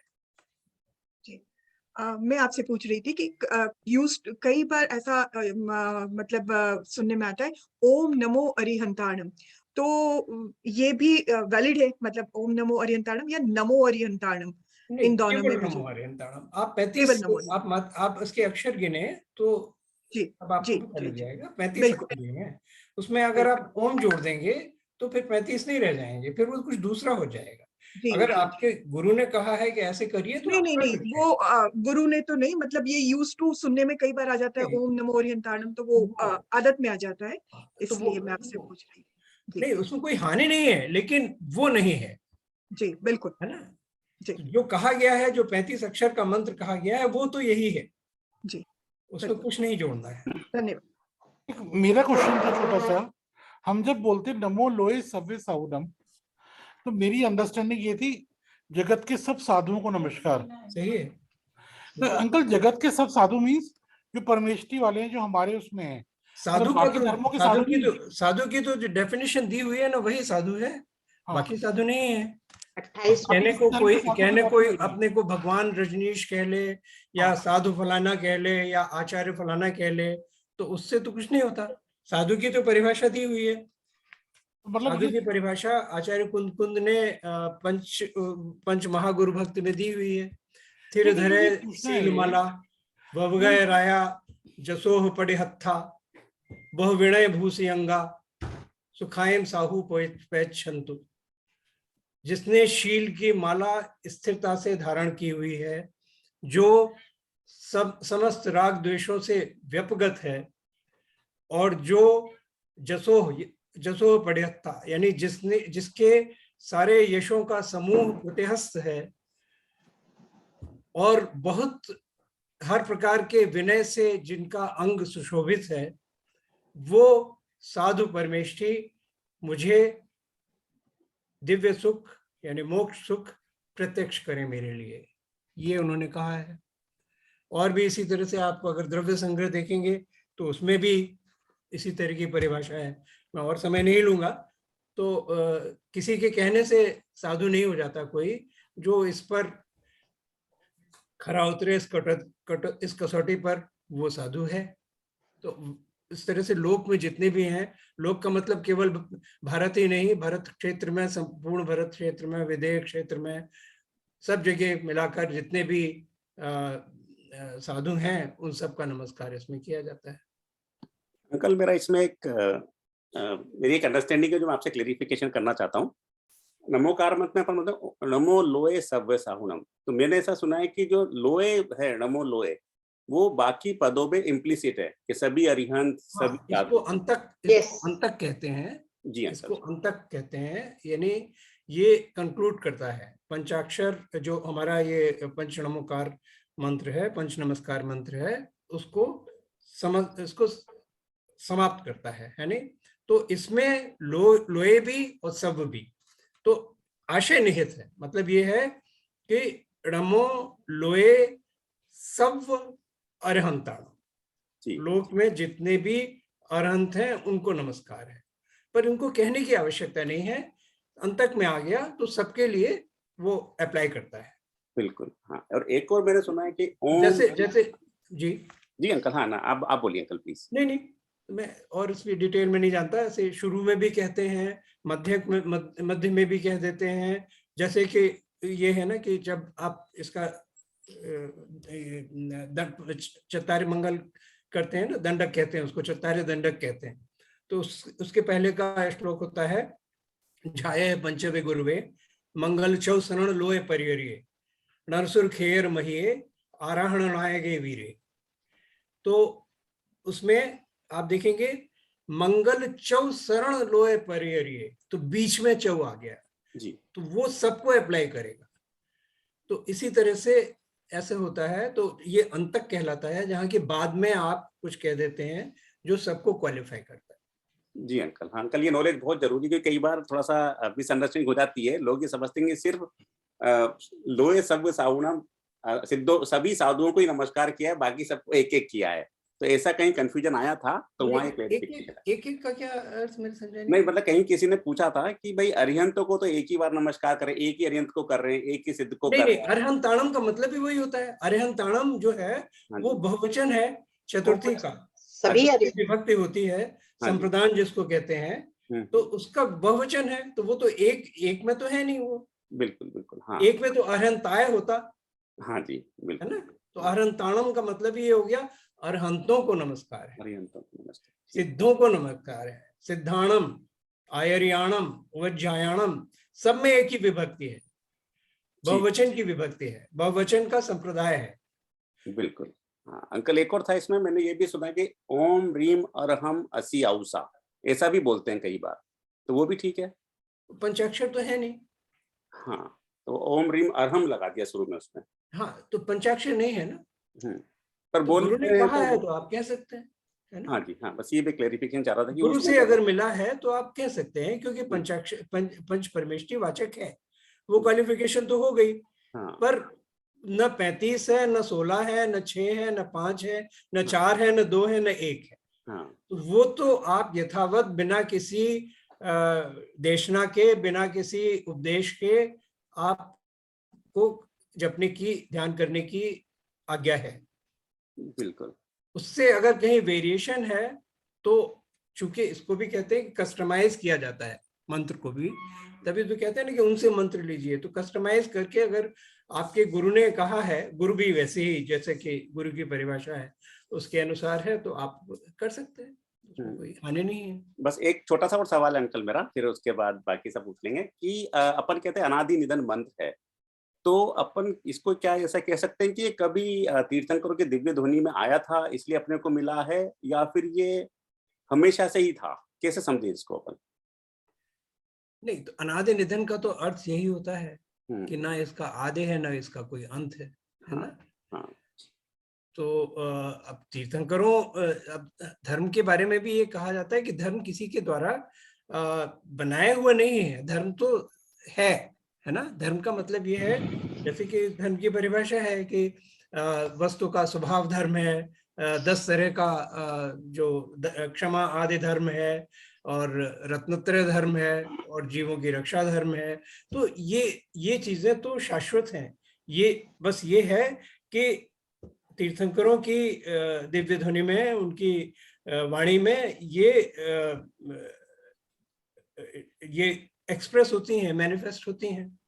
उन्होंने भी नहीं दी हैं, है ना, उनके माध्यम से आई हैं। तो ये चीजें तो एटर्नल हैं और हमेशा रहेंगी, इसलिए अनादि निधन कहा जाता है। जी, तो तीर्थंकर को आगे बढ़ाते रहते हैं जो पहले से हैं। तीर्थंकर चैनलाइज करते हैं उसको और हमें देते हैं। बिल्कुल, बहुत बहुत धन्यवाद अंकल।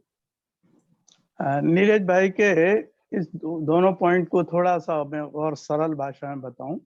जो कमल भाई ने अंतक बताया, इसको सरल भाषा में ऐसे समझें, अंत दीप, नीचे अगर अपन ने एक दीप जला लिया तो ऊपर की चारों लाइनों को प्रकाशित करेगा और उसको एप्लीकेबल होगा, राइट।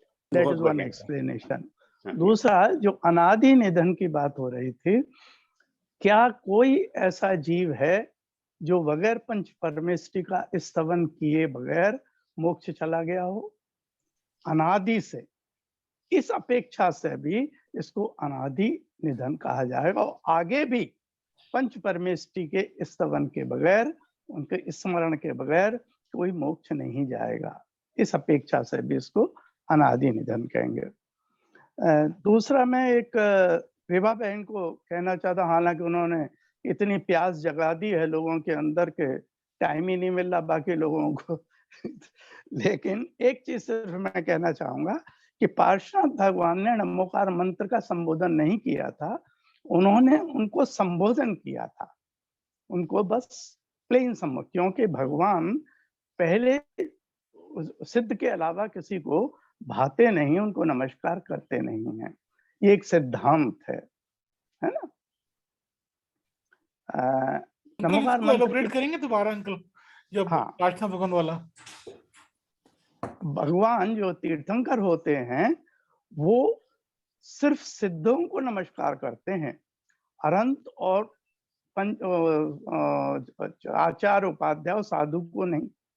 इसीलिए उनके एनकाउंटर कभी किसी साधु से नहीं होता, और दूसरे का तो उनके सामने पढ़ने का प्रश्न ही नहीं है, गृहस्थ अवस्था में भी, है ना। इसलिए इसमें एक टेक्निकल प्रॉब्लम आ जाएगी। मंदिर भी नहीं जाते हैं, मंदिर भी नहीं जाते हैं, नमोकार मंदिर भी नहीं जाते हैं, मंदिर भी नहीं जाते।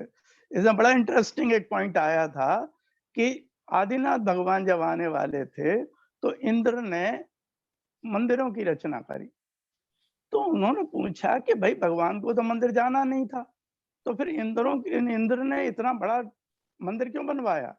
बोले उनको तो नहीं जाना था, पर उनके जनक और उनके आसपास वालों को तो जाना था, उनको माहौल तो क्रिएट करना था धर्म का, इसलिए मंदिर बना। कि भगवान कभी मंदिर नहीं जाते और ना ही वो अरंत आदि का नाम लेते हैं, सिर्फ सिद्ध को नमस्कार करते हैं। एक इसकी महिमा के बारे में अभी 2-3 दिन पहले विद्यासागर जी महाराज ने जब अपनी संलेखना के बारे में हिंट दिया, तो उन्होंने यही कहा कि अंत में मैं तो चाहूंगा सिर्फ नमोकार मुझे याद रहे, बाकी सब चीजें याद रहें ना रहें उसकी रहने की संभावना भी कम है, पर नमोकार मेरा न छूटे, इसका इतना महत्व उन्होंने बताया। जय जिनेन्द्र। ये पार्श्वनाथ भगवान उन्होंने तो वो केवल नमोकार मंत्र वो सांप सापनी के जोड़े को हाँ, नहीं बहन, इसमें किसी कथा में आगे आई है, अदरवाइज अच्छा। में टेक्निकल प्रॉब्लम आ जाएगी ना कि अच्छा। भाई आप अरंत को और मुनियों को और उपाध्याय आचार्यों को नमस्कार कैसे कर रहे हैं? आप तो वुडबी तीर्थंकर हैं, ये सिर्फ सिद्ध को करते हैं, है ना। अंकल वो कथा मतलब किस लोगों ने बनाई हुई है, वो ऐसा है नहीं। हाँ, बहुत सारी कथाएं जुड़ जाती हैं। समझ गया। जैसे बाहुबली भगवान को बड़ी शंका थी कि भाई मैं उनकी जमीन पे खड़ा हूँ। अरे इतने ज्ञानी आदमी और छठे सातवें गुणस्थान वर्ती वो जमीन की बात करेंगे? मैं जानता हूँ कि भाई किसी की जमीन नहीं है, मैं जिस पे रह रहा हूँ ये जमीन किसी की नहीं है। तो उनको इस तरह की बहुत सारी चीजें ऐड हो जाती हैं लोक में कथाओं के द्वारा। और किसी का कुछ पॉइंट? एक मेरा प्रश्न है, ये ऐसो पंच नमोकारो, इसका शाब्दिक अर्थ, एक शब्द का अर्थ मैं समझने की कोशिश करती हूँ, तो क्योंकि वो ब्रॉड अर्थ आता है हमेशा। ये मैं बताऊं? हाँ जी, हाँ जी। प्राकृत के व्याकरणिक दृष्टिकोण से मैं बताता हूँ आपको। एक तो ये मंत्र का अंग नहीं है, ये मंत्र की महिमा का वर्णन है ना। तो ये मंत्र का अंग नहीं है, आप उसे मंत्र पढ़ने के बाद कह सकते हैं, न भी कहें तब भी कोई बात नहीं, ये उसका अंग नहीं है। एसो का मतलब होता है यह, पंच नमक्कारो ये मंत्र का नाम हुआ। सब पावपणासनो, सभी पापों का प्रनाशक है। प्रनाशक का मतलब अच्छी तरह से सम्यक रूप से नाश करने वाला है। सब पावपणासनो मंगलाणम। तो पणासनो का मतलब? पणासनो 2 प हैं शुरू में। सब पावपणासनो, पणासनो का मतलब हुआ प्रनाशन करने वाला। इसमें उपसर्ग लगा है नाश में। नाश तो आप जानती हैं, है ना, नष्ट हो जाना नाश है। उपसर्ग लगता है, उसका मतलब होता है प्रकृष्ट, यानी बहुत अच्छी तरह से। जैसे हम कहते हैं बोध और प्रबोध, है ना, प्रबोध उसके ऊपर की स्टेज हो गई। तो प्रनाशन करने वाला हाँ, सब पाव प्रणासनो मंगलाणम च सव्यसिम, यानी सभी के मंगल के लिए है ना। मंगलाणम च सव्यसिम पढ़मम, नहीं, मंगलाणम च सव्यसिम पढ़मम हवय मंगलम, यानी सभी मंगलों में ये प्रथम मंगल है। पढ़मम हवय, पढ़मम का मतलब पहला, हवय का मतलब होता है मंगल, यानी सभी मंगलों में और जितने भी मंगल हैं, यहाँ पर वो चत्तारे मंगल से संबंध नहीं है, यहाँ पर और भी जितने मंगल कार्य हैं, मंगल क्रिया हैं, मंगल मंत्र हैं, उन सब में ये पहला मंगल है।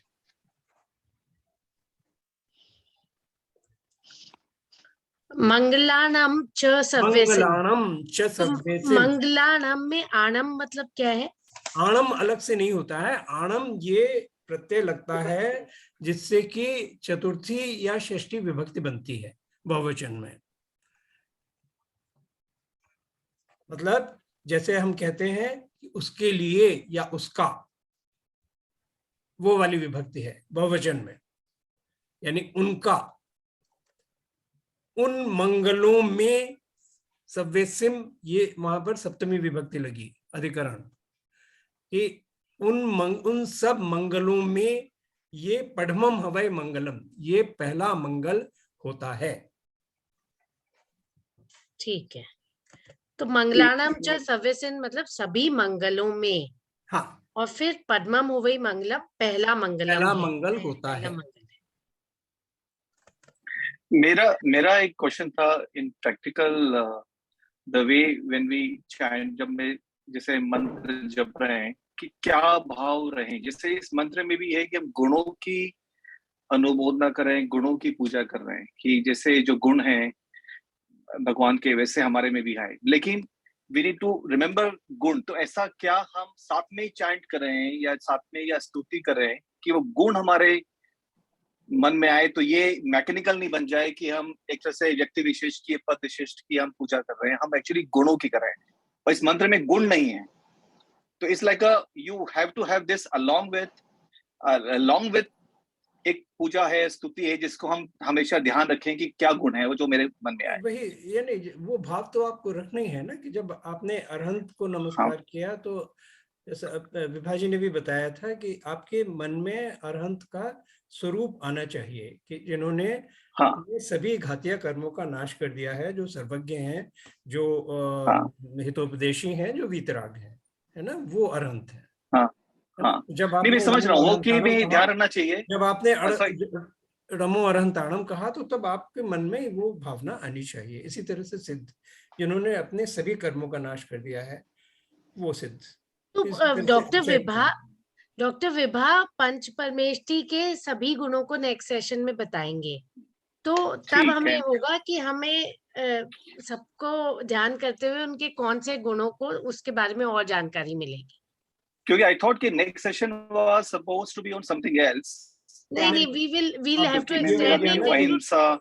जितना सब इसमें होना था वो कवर नहीं हो सका, विस्तार विषय के विस्तार के कारण, तो अब ये पहले कह दिया गया था कि इसी पर होगा। अंकल, मेरे एक लास्ट क्वेश्चन था, मेरी जो अंडरस्टैंडिंग है, स्तुति मींस प्रेज जी, हम किसी, जैसे भक्तामर इज स्तुति, ये नवकार मंत्र स्तुति तो नहीं है ना, खाली मंत्र है? नहीं, नमकार मंत्र स्तुति नहीं।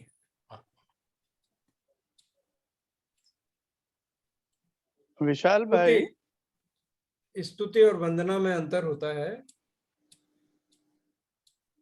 एक तीर्थंकर का जब आप स्मरण करते हैं तो वो स्तुति होती है, वंदना में सभी का होता है।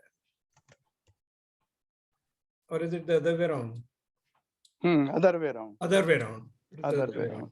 वंदना एक तीर्थंकर की होती है। मैंने इसको कंफ्यूजन हटाने के लिए मैंने कैसे याद किया था कि शिखर जी की मैं एक ही वंदना करता हूँ, है ना, तो फिर मुझे याद रहने लगा।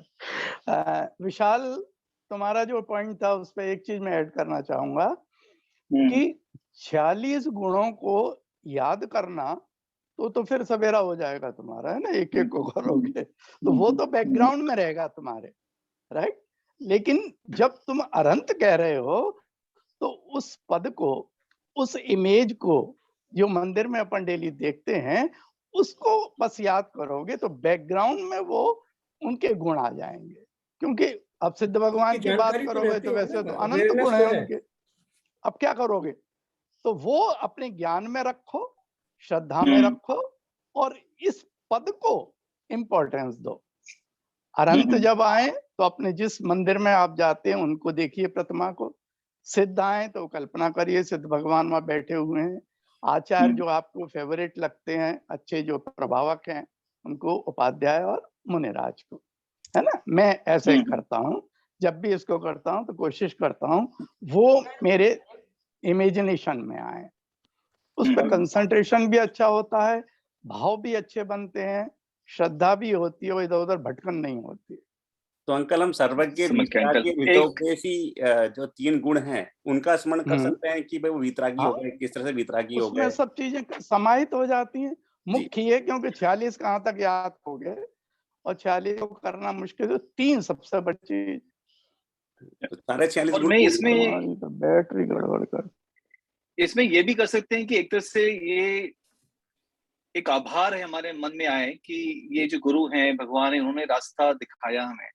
तो एक तरह से ग्रेटिट्यूड की भी हम भाव लेके जब हम मंत्र का जाप करें, वो ग्रेटिट्यूड भी आए। That is also the right thing to do. नहीं, वो बिकॉज एक तरह से मैं मानूं कि भगवान है, ये सारे जो पद हैं, एक रास्ता बताया उन्होंने हमें आगे बढ़ने का। उसी ग्रेटिट्यूड के कारण तो सबसे पहले अरहंत का नाम लिया जाता है ना, क्योंकि और सिद्धों की जिन्होंने 8 कर्मों का नाश कर दिया है, उनसे पहले आप अरहंत का नाम लेते हैं जिन्होंने 4 कर्मों का नाश किया है, घातिया कर्मों का। उसका कारण यही है कि उन्हीं ने हमें आप्त, आगम और पदार्थ इनका परिज्ञान कराया, है ना। नहीं अंकल, मेरा डाउट है, ग्रेटिट्यूड में आएगा नहीं आएगा? मैं तो खाली नमस्कार कर रहा हूँ, ग्रेटिट्यूड में आएगा या नहीं आएगा? ये नहीं, ग्रेटिट्यूड तो है ही ना। मैं ये कह रहा हूँ कि ग्रेटिट्यूड के कारण ही आपने उनको वरीयता दी। सबसे पहले अरहंत का नाम लिया तो ग्रेटिट्यूड के कारण ही तो लिया। अच्छा अच्छा। ये जी अंकल जी, मेरा एक बाय द वे और क्वेश्चन था। मुझे किसी ने बताया था कि जब हम ये नमस्कार मंत्र जाप करते हैं तब नमो अरिहंताणम जब बोलते हैं तब मस्तक का ध्यान करें। नमो सिद्धाणम तो माथे के ऊपर सेंटर में कोई बिंदु, उसका ध्यान करें। नमो आइडियाणम तो नासिका का ध्यान करें। कुछ ऐसा है क्या? मतलब मैं जस्ट कंफर्म कर रही हूँ। नहीं, मैंने तो नहीं सुना और मैं इसके विषय में कुछ नहीं कह सकता। अच्छा अच्छा, नहीं तो वो किसी ने ऐसा बताया था कि जब आप ये इस तरह से ध्यान करते हैं तो 4th में आप नाभि के ऊपर और 5th के समय ग्रीवा के नीचे, ऐसा कुछ बताया था। I am not very sure, so I just wanted to confirm only. कई बार पीपल रिलेट टू चक्रास। नमन का अर्थ तो ये होता है कि आप वो मनसा वाचा कर्मणा तीनों तरह से नमन करें। तो मन से नमन तो आप करेंगे ही, फिर उसके अलावा वचन से आप बोल रहे हैं तो उसमें नमन हो जाता है, और फिर आपका सर भी झुकना चाहिए, तभी नमन होता है। यानी नमन की मुद्रा होनी चाहिए तीनों में, त्रियोग से आपको नमन करना है। मैं एक प्रश्न पूछ सकता हूँ? विनोद जी। हाँ जी। जहाँ तक मेरा ज्ञान है वो छोटा ही है, लेकिन मेरा ये कॉन्सेप्ट था कि अगर आपने किसी को दुख दिया, वो आपके कर्म के साथ बनता है, तो वो आपको दुख देके ही वो आपके जीवन से जा सकता है। लेकिन अभी जो मैंने सुना कि इस मंत्र के उच्चारण से ही हम अपने कर्मों को काट सकते हैं, तो इसमें थोड़ा कंफ्यूजन मुझे लग रहा है। उस पर कोई प्रकाश डाल सके तो। ये सिद्धांत के रूप में बात ये सही है कि जो आपने कर्म किए हैं उसका फल मिलता है अवश्य, लेकिन ये भी है कि अगर आप निर्जरा कर सकते हैं, अपकर्षण कर सकते हैं, संक्रमण कर सकते हैं जो आपके निबद्ध कर्म हैं उनका, तो इस तरह से यानी उसको एटेन्युएट कर सकते हैं। आपका जो कर्म का फल मिलना है उसकी स्थिति और अनुभाग दोनों में अंतर ला सकते हैं और कर्मों को आप बदल भी सकते हैं। अपकर्षण का भी सिद्धांत है, संक्रमण का भी सिद्धांत है, उदीर्ण का भी सिद्धांत है, विपाक निर्जरा भी करते हैं कर्मों को फल देने से पहले उनकी उदीर्णा करके उनका अक्षय कर सकते हैं। ये तप से भी होता है और ध्यान एक प्रकार का, ध्यान बल्कि सबसे सर्वोत्कृष्ट तप है यह ध्यान। तो अंकल उसमें मैं एक बात कहना चाहूंगा कि बात बिल्कुल सही है कि हम तप करके अपने कर्मों की निर्जरा कर सकते हैं, तो प्रायश्चित करें अपना जो भी अपन से गलती हुई है, पर हम ऐसा ना सोच लें प्रायश्चित भी तप है। हाँ जी, तो हम ऐसा ना सोच लें कि चलो प्रायश्चित करके तब हमारे कर्मों की निर्जरा कर देंगे तो हम गलत काम करते ही जाएं, तो ऐसा ना सोच लें हम।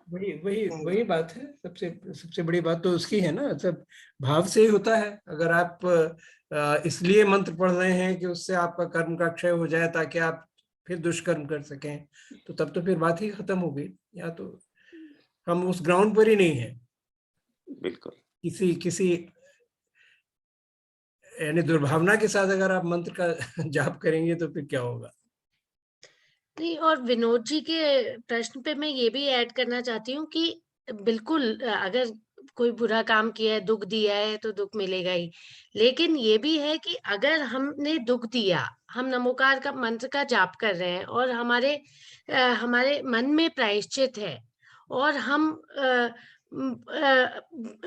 पूरी श्रद्धा से जाप कर रहे हैं, तो वो निर्जरा उस रूप में भी हो सकती है। केवल दुख प्राप्त करने में के ही निर्जरा ना हो, क्योंकि हर चीज का वैसा मिले ऐसा जरूरी नहीं है। तो निर्जरा श्रद्धा से मंत्र पढ़ने पे भी हो सकती है और मंत्र के यही प्रभाव है और महात्म्य है। नहीं, तो निर्जरा का ये अर्थ भी नहीं है कि जैसे मान लीजिए कि मैंने किसी जीव को कष्ट पहुंचाया और फिर उसके बाद नमोकार मंत्र पढ़ लिया, तो ऐसा नहीं है कि ये इस समय जो मैंने पाप का बंद किया है उसको समाप्त कर देगा। मेरा जो संचित पाप है उसमें से कुछ कमी आ सकती है उसके कारण। तो ऐसा नहीं है इसमें कि 1 to 1 कि एक ये गलत काम किया, अब नमोकार मंत्र पढ़ा तो उसका प्रभाव खत्म हो गया। ऐसा तो किसी ने कहा भी नहीं। नहीं, वो तो ठीक है। तो वही है कि भाव प्रायश्चित का होना चाहिए। हाँ, भाव खाली माने वो खाली गुणों का ही नहीं, लेकिन हमने जो भी उस समय ये भाव रहना चाहिए कि हमें उसके बारे में खेद है या जो भी है, तो खेद का प्रकाश भी होना चाहिए। अगर वो व्यक्ति उपलब्ध है जिसको आपने दुख पहुंचाया है, उससे आप उसका उसे क्षमा याचना करें और अपना मन शुद्ध करें और उसके लिए जो प्रायश्चित गुरु बताएं वो आप प्रायश्चित भी ग्रहण करें, तब जाके वो एटेन्युएट हो सकता है। समाप्त होगा कि नहीं होगा ये कौन कह सकता है। To me, that process is more important. Yeah, that process. I mean, with that thought, it hasn't been affirmed that Namokar mantra will wipe out all the sins.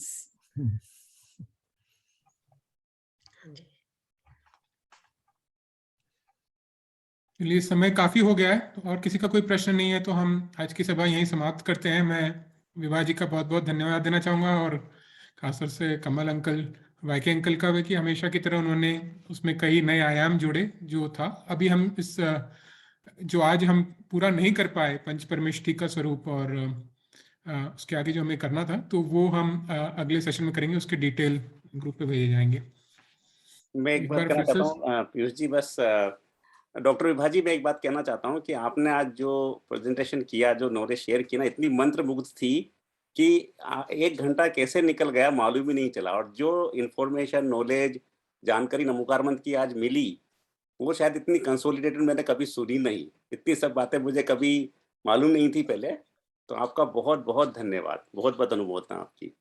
नहीं, बिल्कुल। और मैं ये सोचती हूँ कि डॉक्टर विभा से अच्छा कोई ये सेशन नहीं कर सकता था। नहीं, तो thank you so much doctor Vibha, और आपने इतनी अच्छी प्रेजेंटेशन बनाई है, तो we'll definitely we benefited in this session and in the next session as well.